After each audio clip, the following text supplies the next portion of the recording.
The wrench slipped from my grease-stained fingers as my phone buzzed against the concrete floor of my garage.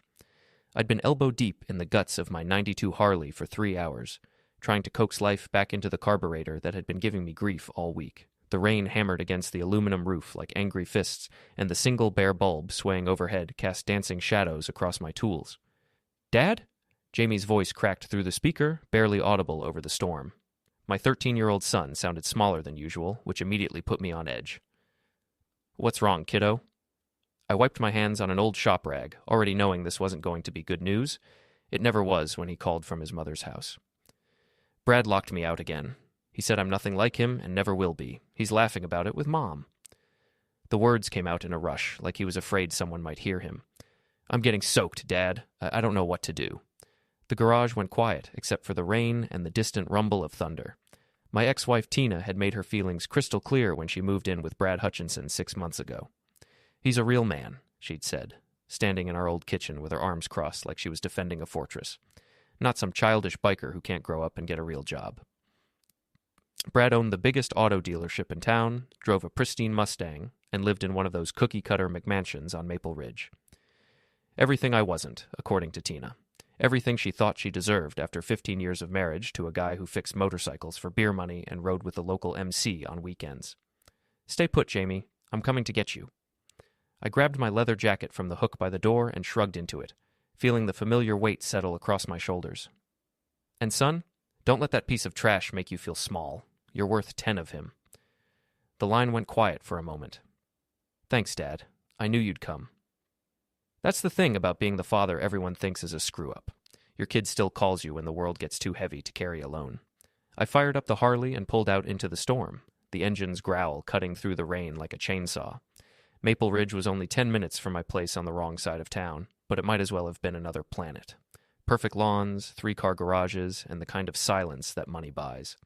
Brad's house sat at the end of a cul-de-sac like a monument to suburban success. I could see Jamie huddled under the tiny overhang by the front door, his school backpack clutched against his chest. The porch light was off, leaving him in shadows while warm yellow light spilled from every window of the house. I pulled into the driveway and cut the engine. Jamie ran toward me through the rain, and I caught him in a bear hug that probably squeezed the breath out of him. "You okay?" I asked, checking him over for any signs of harm. His clothes were soaked through, and he was shivering. "Yeah, just cold and embarrassed." He looked back at the house with something close to hatred in his eyes. "He does this stuff when you're not around, Dad. Makes me feel like I'm nothing." The front door opened, and Brad stepped out onto the porch like he was making a grand entrance. 6'2", gym-toned, wearing khakis and a polo shirt even at 9 o'clock on a Thursday night. His smile was the kind that never reached his eyes. Well, Steele's here to save the day." He used the nickname my MC brothers had given me, but made it sound like an insult. Kid was getting a little mouthy, so I figured some fresh air might cool him down. Before we deeper into this story, I have one small request. Please subscribe, drop a like, comment, and hit that hype button to boost this channel so more people can discover these incredible Reddit stories. Tina appeared beside him, her blonde hair perfectly styled despite the late hour. She'd always been beautiful, but there was something cold about her now that I'd never noticed during our marriage. Or maybe I'd just been too stupid to see it. "You can't just show up here whenever you want," she said, crossing her arms. "We have rules in this house, and Jamie needs to learn to follow them." "Rules like locking a 13-year-old out in a thunderstorm?" I kept my voice level, but my hands were clenched into fists at my sides. "That's not discipline, Tina. That's cruelty." Brad laughed, a sound like gravel in a blender. "Maybe if you taught him some respect instead of filling his head with all that biker nonsense, we wouldn't have this problem." I felt Jamie tense beside me, and that's when something shifted in my chest. Not anger exactly, but something colder and more focused, like an engine finding its rhythm after a long, hard winter. "Get in the truck, son," I said quietly, never taking my eyes off Brad. Jamie had ridden over on my buddy Rex's pickup truck many times, and Rex was pulling up behind us right on cue, along with Ghost and Tank. The cavalry, as we like to call ourselves. "You can't take him," Tina said, but her voice had lost some of its edge. 3 Harleys rumbling in her perfect driveway tended to have that effect. "Actually, I can. It's my weekend, and I'm not leaving my son with someone who thinks psychological torture is good parenting." I helped Jamie into Rex's truck and nodded to my brothers. They didn't say a word, just stood there in the rain like leather-clad statues. Brad's confidence wavered for just a moment, but then his chest puffed out again. This isn't over, Steele. You think you can intimidate us with your little gang? I've got lawyers, connections, real power. I swung my leg over the Harley and kicked it to life. The engine's roar echoed off the perfect houses like a war cry. We'll see about that, I called over the noise. And Brad, next time you want to play games with my son, make sure you're ready for the consequences. As we pulled out of Maple Ridge, I caught sight of Brad in my mirror, already pulling out his phone, probably calling his lawyer or the cops or whoever rich guys called when their perfect world got a little messy. I should have been worried. Should have been thinking about custody battles and legal fees I couldn't afford. Instead, I found myself smiling for the first time in months. The war had officially started, and Brad Hutchinson had no idea who he was really fighting. The police station smelled like stale coffee and broken dreams. I'd been sitting in the lobby for 2 hours, watching the same 3 cops shuffle paperwork and avoid eye contact.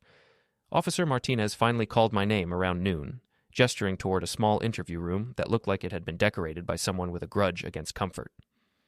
So, Martinez said, settling his considerable bulk into a chair that creaked ominously. Brad Hutchinson filed a complaint. Says you threatened him and took your son without permission. I leaned back and tried to look relaxed, even though my stomach felt like I'd swallowed a handful of rusty nails. It was my weekend. I picked up my son from his mother's house. Last I checked, that wasn't a crime. He also mentioned some biker friends. Said you were trying to intimidate him. Martinez flipped through a thin file, probably trying to look official. You know how this looks, Steele. Guy like Hutchinson, pillar of the community, versus a guy like me? I finished the sentence for him because we both knew where this was heading. Let me guess. He's donated to the Police Benevolent Fund, maybe sponsored a little league team. Martinez had the decency to look uncomfortable. Look, I'm not saying he's right, but you need to be careful. Play by the rules. Don't give him ammunition. The rules. That was rich, considering Brad's idea of rules involved locking kids out in thunderstorms. But I nodded and played the part of the reformed bad boy, because arguing with cops was like wrestling with pigs. Everyone gets dirty, and the pig enjoys it. Understood, officer. I'll keep my nose clean. Walking out of the station, I felt the weight of the whole town's judgment pressing down on my shoulders. By the time I got back to my garage, the story had already started making the rounds. Mrs. Cranston from next door was watering her plants with suspicious enthusiasm, clearly hoping to catch some juicy details. Afternoon, Mrs. C, I called out, because ignoring her would just make things worse. Beautiful day for gardening. She looked up with the expression of a hound catching a scent. Oh, hello, Steele. I heard there was some excitement over at the Hutchinson place last night. Police cars and everything. Just picking up my son, I said, keeping my voice neutral. Nothing exciting about that. But I could see the wheels turning behind her eyes. By dinner time, half the town would know that Steele Morrison had been dragged down to the police station. The other half would know by breakfast. That's the thing about small towns. Information travels faster than gossip, and gossip travels at the speed of light. My phone buzzed with a text from Tina. Jamie has a school conference tomorrow at 3. Try not to embarrass him. Short, sweet, and designed to make me feel like the irresponsible parent. Classic Tina. She'd always been good at making me feel small without raising her voice or throwing a punch. It was like a superpower, except instead of saving the world, she used it to slowly erode whatever confidence I had left. I spent the rest of the afternoon working on a customer's bike, trying to lose myself in the familiar rhythm of wrenches and engine parts. But my mind kept drifting back to the look on Jamie's face when Brad had laughed at him. The way my son had tried to make himself invisible under that tiny overhang, like he could disappear if he just got small enough. That's when I started thinking about revenge.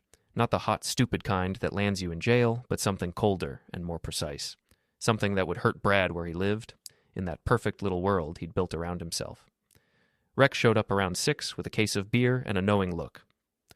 Heard you had an interesting morning, he said, popping open a bottle and settling into the lawn chair I kept by the workbench. Word travels fast. I accepted a beer and took a long pull. Rex had been riding with me for 10 years, ever since we'd met at a rally in Sturgis. He looked like a Viking who'd discovered motorcycles, all blonde beard and massive shoulders, but he had a sharp mind behind the intimidating exterior. Hutchinson's making noise all over town, talking about how dangerous bikers are, how you can't trust guys like us around kids. Rex's expression darkened. He's trying to turn this into some kind of crusade. Let him talk. People know me around here. Do they? Rex gave me a look that cut right through my false confidence. Steele, you've been keeping your head down for months, playing the good divorced dad, trying not to make waves.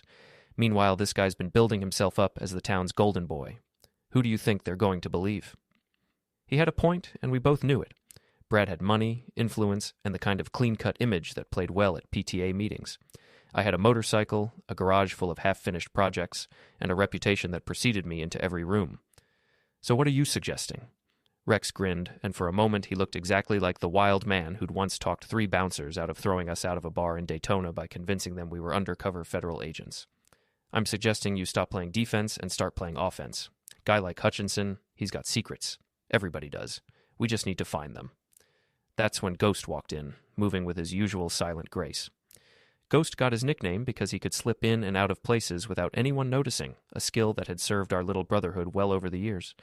He was thin and pale, with prematurely gray hair and the kind of quiet intensity that made people nervous. "Heard you boys talking about our friend Brad," he said, settling onto a crate of motor oil. "Funny thing about guys like him, they always think they're smarter than everyone else. Makes them careless." "What do you know?" I asked, because Ghost always knew something. "Well, for starters, he's not quite the family man he pretends to be. Seen his car at the Sunset Motel 3 times in the past month. Always the same room, always pays cash." Ghost's smile was thin and sharp. "And he's never alone." The pieces started falling into place in my head, like tumblers in a lock. Brad the family man, Brad the pillar of the community, Brad who was so much better than a low-life biker like me. "Who's he meeting?" "That's the interesting part," Ghost said. "It's Dana Williams, Tina's best friend." The beer bottle slipped from my fingers and shattered on the concrete floor, sending foam and glass in every direction. Dana Williams, who'd been maid of honor at my wedding. Dana Williams, who'd consoled Tina through our divorce and helped her move into Brad's perfect house. Dana Williams, who was married to Tom Williams, the high school principal. "Are you sure?" I asked, though I could see the certainty in Ghost's eyes. "I'm sure, and I've got pictures." Rex let out a low whistle. "Well, well, well. Looks like the golden boy has feet of clay after all." I stared at the broken glass scattered across my garage floor and felt something shift inside me, like an engine finally finding its proper gear. For months, I'd been playing Brad's game by Brad's rules, trying to be the responsible adult while he chipped away at my relationship with my son. But Brad had just made a critical mistake. He'd given me ammunition. "Ghost, I need those pictures, and I need you to keep watching him. Document everything. Times, dates, license plates. Build me a case." "What are you thinking?" Rex asked, though his grin suggested he already knew. "I'm thinking it's time to show this town who Brad Hutchinson really is." I grabbed a broom and started sweeping up the glass, my mind already racing ahead to tomorrow's school conference. And I'm thinking Brad has no idea what he's really started. The conference was going to be interesting. Very interesting indeed. Lincoln Elementary hadn't changed much since I'd walked these same hallways 25 years ago. Same industrial green paint, same smell of floor wax and childhood anxiety, same trophy case full of faded photographs celebrating victories that nobody remembered anymore. I arrived early for Jamie's conference, partly because I wanted to make a good impression and partly because I knew Brad would expect me to be late. Tina was already there when I walked into the classroom, sitting next to Brad like they were presenting a united front. She'd dressed for the occasion in what I'd started thinking of as her concerned parent outfit. Conservative blouse, sensible shoes, just enough makeup to look put together without seeming vain. Brad wore his uniform of khakis and a polo shirt, looking like he'd stepped out of a country club catalog. "Steele," Tina said with the kind of smile that could freeze antifreeze. "How nice of you to join us." Mrs. Patterson, Jamie's teacher, looked up from a folder full of papers with the expression of someone who'd rather be anywhere else. She was young, probably fresh out of college, and clearly unprepared for the kind of family drama that was about to unfold in her classroom. "Mr. Morrison, please have a seat. I was just discussing Jamie's recent behavior with Mr. and Mrs. Hutchinson." The casual way she said Mr. and Mrs. Hutchinson hit me like a slap across the face. They weren't married, but apparently everyone had decided to pretend they were. Another small victory for Brad in his campaign to erase me from my son's life. "What kind of behavior?" I asked, settling into one of those tiny plastic chairs that made every adult feel like a giant. Mrs. Patterson glanced nervously between me and Brad before consulting her notes. "Well, Jamie's been acting out in class. Talking back, not completing assignments, getting into arguments with other students. Yesterday, he got into a shouting match with Tommy Henderson during lunch." "Tommy Henderson's been picking on him since 3rd grade, I said. Maybe Jamie finally decided to stand up for himself. "Violence is never the answer," Brad interjected, his voice carrying the kind of moral authority that made me want to punch something. At home, we've been trying to teach Jamie about consequences and responsibility. I thought about Jamie shivering in the rain outside Brad's perfect house and felt my jaw tighten. What kind of consequences? Structure, Tina said quickly. Rules. The kind of stability he needs. Mrs. Patterson nodded like this made perfect sense.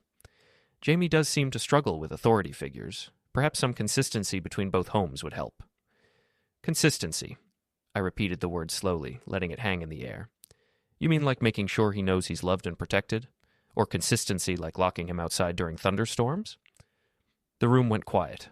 Brad's face flushed red, and Tina's mouth fell open like I'd just announced I was joining the circus. That's not what happened, Brad said, but his voice had lost some of its confidence.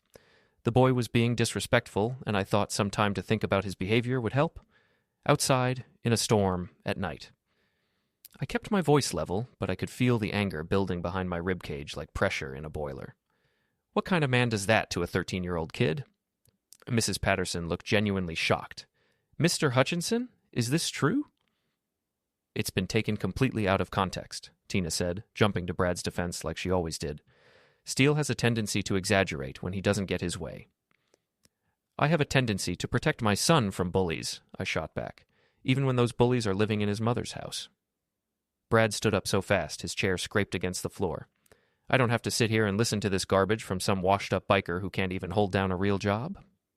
That's when something inside me snapped. Not the hot, explosive kind of anger that gets you arrested, but something colder and more focused. I stood up slowly, keeping my movements deliberate and calm. You're right, Brad. You don't have to sit here and listen to anything, but you do have to live with the consequences of your choices.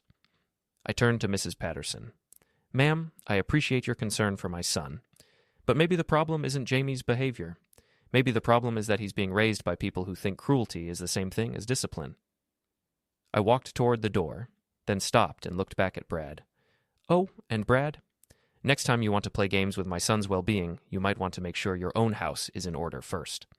The look that crossed his face was worth every uncomfortable moment of the conference. Confusion, followed by the first flicker of genuine fear I'd ever seen from him. I left them sitting there and walked out into the hallway, where I nearly ran into Dana Williams. She was coming out of the principal's office, probably picking up her own kids, and the sight of her made my stomach lurch. Steele, she said with the kind of bright, fake enthusiasm that set my teeth on edge. How are you holding up? I know this whole situation with Tina and Brad must be difficult. She looked exactly the same as she had at my wedding 15 years ago. Petite, dark-haired, with the kind of smile that made men do stupid things. The kind of smile she'd apparently been sharing with my ex-wife's boyfriend at the Sunset Motel. I'm doing fine, Dana. How's Tom? I watched her face carefully, looking for any sign of guilt or nervousness. Oh, he's wonderful. Busy with school stuff, you know how it is? She glanced toward the classroom where I'd just left Brad and Tina. I hope things work out with Jamie. He's such a sweet boy. Yeah, he is. And he deserves better than what he's been getting lately. I let the words hang in the air for a moment. But I have a feeling things are about to change. Something flickered behind her eyes, just for a second, before the bright smile returned. Well, I should run. Tell Jamie I said hello. I watched her walk away, her heels clicking against the polished floor, and felt the first stirrings of a plan forming in my head. Ghost's photographs were just the beginning. What I needed was a way to make Brad's secrets public, to strip away that perfect facade and show the whole town who he really was. That evening, I was working on a customer's Kawasaki when Tank showed up at my garage. Tank got his nickname from his size. He was built like a refrigerator with a beard, but also from his tendency to bulldoze through problems without much thought for subtlety. Heard you had some excitement at the school today, he said, settling his bulk onto a crate that groaned ominously under his weight. News travels fast. I didn't look up from the carburetor I was rebuilding, but I could feel his eyes on me. Rex told me about Hutchinson and the Williams woman. That's some heavy stuff, brother. Tank cracked his knuckles, a sound like breaking branches. Want me to have a conversation with him? Nothing permanent, just something to adjust his attitude. No. The word came out sharper than I'd intended. This isn't about muscle, Tank. It's about strategy. Strategy. Tank made the word sound like a foreign language. You sure? Because guys like Hutchinson, sometimes they only understand one kind of conversation. I finally looked up from my work, studying Tank's face in the harsh light of the garage. We'd been riding together for 8 years, ever since he'd transferred up from the Atlanta chapter, and I'd never known him to back down from a fight. But there was something different about his expression tonight, something I couldn't quite read. I'm sure. Brad's going to destroy himself. I'm just going to help him along. Tank nodded slowly, but the strange expression didn't leave his face. Whatever you say, Steele, you know I've got your back. After he left, I sat in the quiet garage and tried to shake the feeling that something was wrong. Tank had always been loyal, always been solid, but tonight he'd felt like a stranger wearing a familiar face. I was still thinking about it when my phone buzzed with a text from an unknown number. Your biker friends can't protect you forever. Some fights you have to finish alone. B. Brad was making threats now. That was either a sign of desperation or a sign that he was more dangerous than I'd given him credit for. Either way, it meant the stakes were rising. I typed back, looking forward to it. Then I called Ghost and told him to step up surveillance. If Brad wanted to escalate things, I was going to be ready for him. What I wasn't ready for was the possibility that the enemy might already be inside my own camp. The Sunset Motel looked exactly like what it was, a place where people went to do things they didn't want anyone to know about. Ghost and I sat in his beat-up Chevy pickup across the street, watching Brad's pristine Mustang in the parking lot like a couple of private investigators in a bad movie. It was Thursday afternoon, which apparently had become Brad and Dana's regular appointment time. How long have they been in there? I asked, checking my watch for the 10th time in 5 minutes. Hour and 20 minutes, Ghost replied without looking away from the motel. Same as always. Guy's got the consistency of a Swiss timepiece. Through the telephoto lens of Ghost's camera, I could see the door to room 12. It was painted the same faded blue as every other door in the complex, but somehow it looked different, knowing what was happening behind it. My ex-wife's boyfriend and her best friend carrying on like a couple of teenagers while Tina played house with Brad's lies. Part of me felt sorry for her. The bigger part of me was already planning how to use this information. There, Ghost said, raising the camera. Showtime. The door opened, and Dana stepped out first, looking around nervously before hurrying toward her Honda Civic.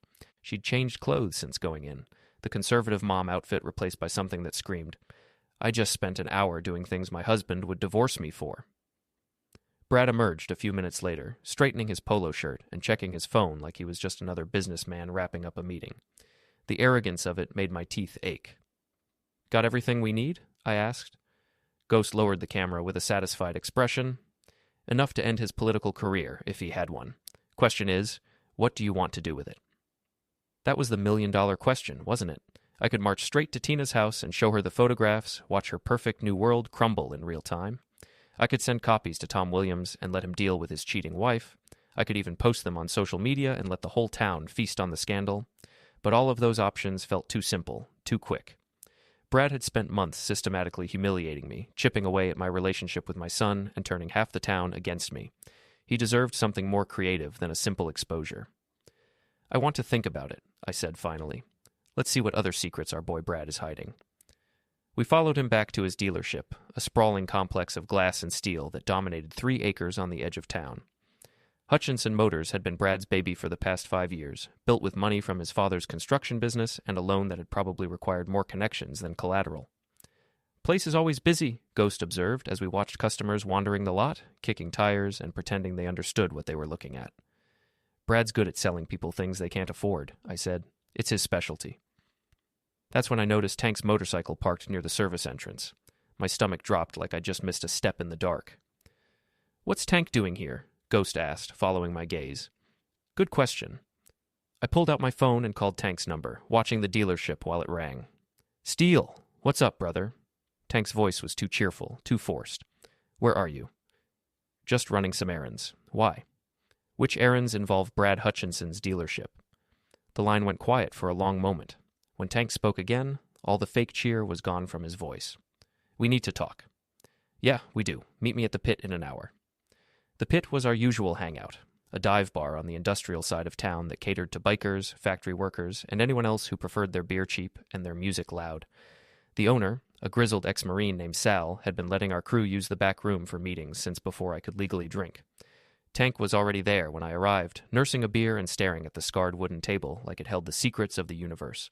He looked up when I walked in, and I saw something in his eyes I'd never seen before. Guilt. How long? I asked, settling into the chair across from him. How long what? Don't play stupid, Tank. It doesn't suit you. How long have you been feeding information to Brad? His massive shoulders sagged like someone had let the air out of them. 6 weeks? Maybe 7? The betrayal hit me like a punch to the solar plexus. Tank had been at my wedding. He'd helped me move out of the house after Tina left. He'd been one of the first people to offer help when Brad started his campaign of psychological warfare against my son. Why? Money. The word came out barely above a whisper. My mom needs surgery, Steele. The insurance won't cover it, and I don't have $40,000 lying around. I thought about Tank's mother, a sweet old lady who made the best apple pie in 3 counties and had never said a harsh word about anyone. She'd been fighting cancer for 2 years, and I knew Tank had been struggling with the medical bills. So you sold me out. It wasn't supposed to be like this. Tank's voice cracked like he was 13 years old again. Brad just wanted to know what you were planning, how to stay ahead of any trouble. He said nobody would get hurt. My son was getting hurt every day, and you helped make it worse. Tank flinched like I'd slapped him. I know, and I hate myself for it. But my mom, your mom would be ashamed of you right now. The words were cruel, but I was past caring about Tank's feelings. She raised you better than this. What are you going to do? He asked. I stood up and looked down at him. This man who'd been my brother for 8 years and was now just another enemy in an expensive disguise. I'm going to finish what Brad started, and you're going to stay out of my way. Steele, wait.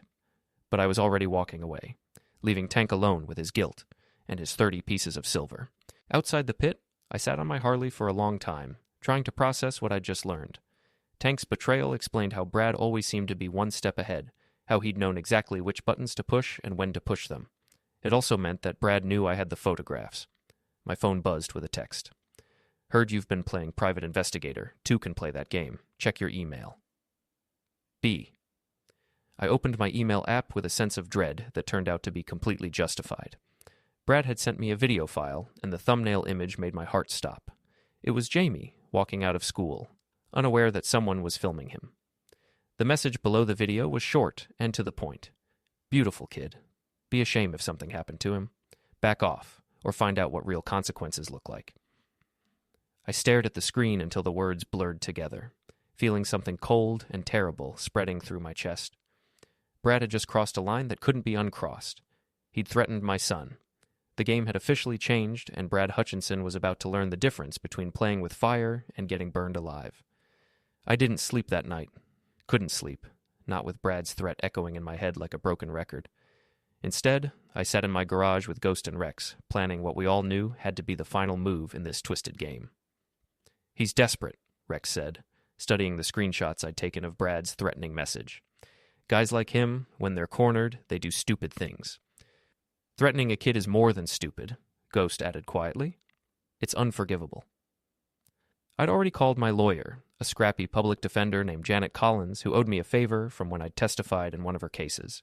She'd assured me that Brad's message constituted criminal harassment, possibly even terroristic threatening. But legal remedies took time, and I had the feeling that time was a luxury I couldn't afford. What's the play? Rex asked. I looked at both of them, these men who'd stood by me through divorce, financial troubles, and now this war with Brad Hutchinson. They deserved to know what I was thinking, even if they might not like it. We're going to destroy him, I said simply. Publicly, completely, and permanently. The photographs? Ghost asked. That's just the opening act. I want everyone in this town to see exactly who Brad Hutchinson really is. I pulled up the calendar on my phone. Tomorrow night is the spring fair at the high school. Half the town will be there, including Brad and Tina. They're probably planning to play the perfect couple, show everyone how stable and normal they are. Rex grinned, and for a moment he looked like a wolf who just caught scent of wounded prey. I like where this is going. Ghost, I need you to put together a slideshow. Every photograph, every piece of evidence we have about Brad's double life. Make it impossible to ignore or explain away. What about the projector system at the school? Ghost asked. Security's pretty tight. Leave that to me. I've got an inside connection. The inside connection was Tom Williams, Dana's husband, and the high school principal. I'd been dreading this conversation, but after Brad's threat against Jamie, I was past worrying about collateral damage. I found Tom at his office early Friday morning, grading papers and drinking coffee from a mug that proclaimed him world's greatest dad. He looked up when I knocked, his expression shifting from surprise to wariness. Steele, what brings you here? Tom Williams was a good man. the kind who coached Little League on weekends and never missed a school board meeting. He deserved better than what his wife was doing to him, but he also deserved to know the truth. I need to show you something, Tom, and I'm sorry in advance for what it's going to do to your day. I handed him the manila envelope Ghost had prepared, watching his face as he opened it and saw the first photograph. The color drained from his cheeks like someone had pulled a plug. "How long?" he asked, his voice barely above a whisper. "At least 6 weeks that we know of. Probably longer." He flipped through the rest of the photographs in silence, his hands shaking slightly. When he reached the last one, he set the envelope down and stared at his coffee mug like it might hold some answers. "Why are you showing me this?" "Because Brad Hutchinson threatened my son yesterday, and because you have a right to know what your wife has been doing while you're here trying to educate other people's children." Tom was quiet for a long moment, processing the information. When he finally looked up, there was something hard in his eyes that I'd never seen before. "What do you need?" "Access to the school's projection system during tonight's fair, just for a few minutes." He nodded slowly. "Consider it done." That evening, the Lincoln High School gymnasium was packed with families enjoying the kind of wholesome, small-town entertainment that Norman Rockwell would have painted if he'd been into school fundraisers. Kids ran around with cotton candy and snow cones while their parents browsed tables full of homemade crafts and baked goods. I spotted Brad and Tina near the dunking booth, playing their roles perfectly. Brad was wearing his usual polo shirt and khakis, looking like he'd stepped out of a catalog for successful suburban dads. Tina had gone with a sundress that probably cost more than I made in a week, her blonde hair catching the gymnasium lights like spun gold. They looked happy. They looked perfect. They looked like everything a small town wanted its first family to be. That was about to change. Jamie found me near the ring toss game, his face lighting up when he saw me. "Dad, I didn't know you were coming." "Wouldn't miss it, kiddo. How are things at home?" His expression darkened slightly. "Brad's been weird the last couple days. Paranoid, I guess. Keeps checking his phone and looking over his shoulder." "Well, maybe he's got reason to be paranoid." At exactly 8:30, the lights in the gymnasium dimmed, and Tom Williams stepped up to the microphone on the small stage they'd set up for announcements. "Ladies and gentlemen, if I could have your attention, please. We have a special presentation tonight, courtesy of some concerned citizens who believe our community deserves to know the truth about the people we trust with our children's welfare." The crowd quieted, sensing that something unusual was about to happen. I saw Brad's head snap toward the stage, his face already showing the first signs of panic. The projection screen descended from the ceiling, and Ghost's slideshow began. The first image was innocuous enough, Brad's Mustang in the parking lot of the Sunset Motel. A few people in the crowd murmured, probably wondering what they were looking at. The second image showed Brad walking into room 12. The third showed Dana Williams following him. That's when the murmuring turned into gasps and shocked whispers. I watched Tina's face as the reality of what she was seeing sank in. Her perfect composure cracked like ice on a warm day. But Ghost had saved the best for last. The final images were time-stamped and dated, showing Brad and Dana's affair in clinical, undeniable detail. Not explicit, but damning enough to end careers and destroy marriages. The gymnasium erupted into chaos. People were shouting, pointing, pulling out their phones to record the spectacle.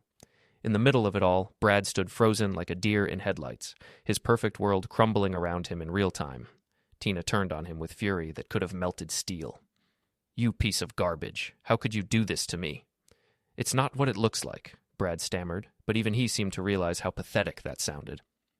"It's exactly what it looks like," I said, stepping out of the crowd to face him. "Just like everything else about you, Brad. A lie wrapped up in a pretty package." He saw me, and his face twisted with rage.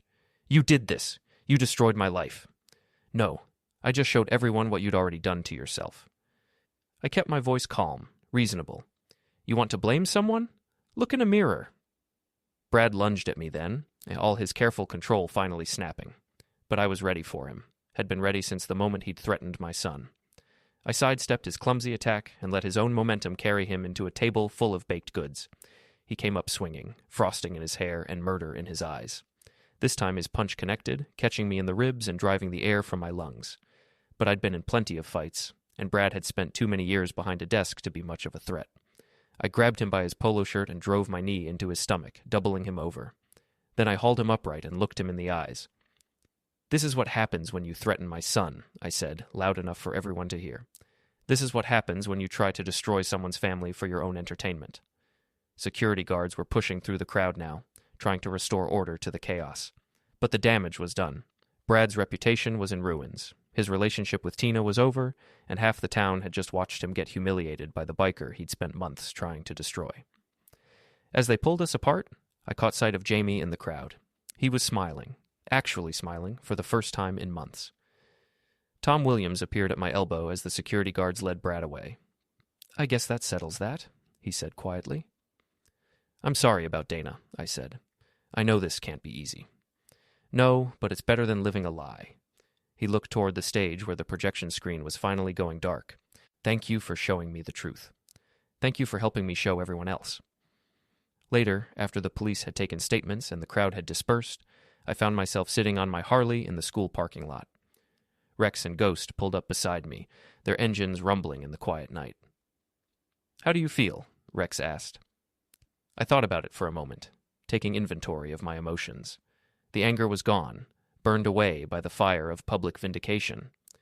The fear for my son's safety had evaporated along with Brad's power to hurt us. What remained was something I hadn't felt in months. Peace. "I feel like I can breathe again," I said finally. Jamie came running out of the school then, his face bright with excitement. "Dad, that was incredible. Did you see Brad's face when everyone started laughing at him?" I had seen it. I'd also seen the moment when Brad realized that his perfect life was built on foundations of sand, and that the tide had finally come in. "Come on, son," I said, starting up the Harley. "Let's go home." As we rode through the quiet streets of our small town, I thought about revenge and justice and the difference between the two. Brad had gotten what he deserved, but more importantly, he'd gotten what he'd earned through his own choices. Sometimes the best revenge is simply letting someone destroy themselves while the whole world watches.